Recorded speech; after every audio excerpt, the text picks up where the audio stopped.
Hello नमस्ते जय Jagannath welcome back to my another new mini blog मोर ये छोट यूट्यूब फैमिली को आपण मानक स्वागत करुच्ची।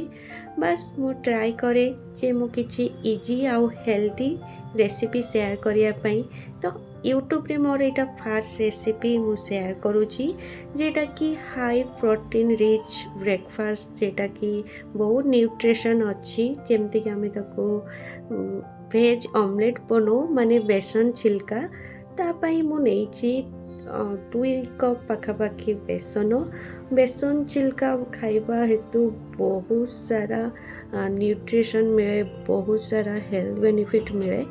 तो जो मैंने नॉन वेज रे ऑमलेट खाई पारनांती तो प्राय ट्राई करती समस्ते एटा खाइबा पई तो बहुत टेस्टी भी लगे। बस से मुझे अनियन कैरेट जिंजर आउ धनिया पत्र ग्रीन चिली आउ स्वाद अनुसार सॉल्ट आउ टिके हल्दी बस भल से मिक्स कर देइथिली। तो आपण मैंने भी आपणकर पिला मानू टिफिन रे दे पारिबे। जदि पिला मानू दौरान तो चिलीटा स्किप करें। बाकी सीरियसली बहुत टेस्टी और बहुत यमी बने। तापर सब जिनिस मिक्स कला परे मु अल्प पानी दे देइथिली जेमती बहुत पानी हो जीवनी तो अल्प अल्प करके मु पानी ऐड करके ताको भल से मिक्स कर देइथिली। तो मु टिके बहुत सॉफ्ट आउ टिके टेस्टी लगे इनो देइथिली। आपण चाहिले इनो को स्किप भी करदेबे किंतु इनो देले बहुत सॉफ्ट आउ टेस्टी लगे। इनो दे सारा पर सांगे सांगे ताको भल से मिक्स कर नेइथिली। बस हे गला हमर भेज ऑमलेट रो तैयारी सरला। एबे बस ताको ऑमलेट बनैबा जेटा कि बेसन छिलका बनैबा जेटा कि हमें बहुत कम टाइम रे हो जाए। यहाँ 5 मिनट भितर बहुत टेस्टी भी बने। तो आपण मैंने निहाती ट्राई करंतु। देखंतु मु 2 ରୁ 3 स्पून नेकी तापरे ताको भल से दोसा बढ़िया स्प्रेड कर देइची।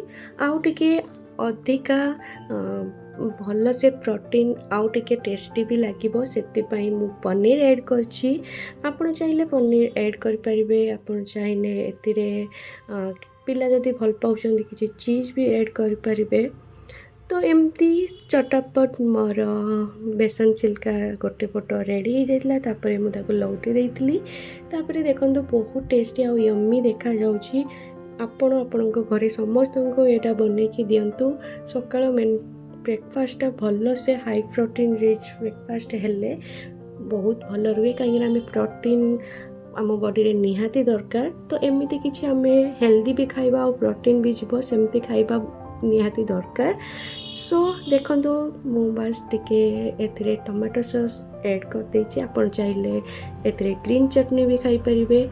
तो मोर तो आज ये रेसिपीटा आपन को केमती लागला घरे निहाती ट्राई करबे। मु आ गोटे सुंदर ब्लॉग संगे काली देखा भी आज रहुची। नमस्ते। आउ जदि मो चैनल आपन को भल लागुची प्लीज लाइक शेयर सब्सक्राइब करने को जमा भूलिबेनी। नमस्ते।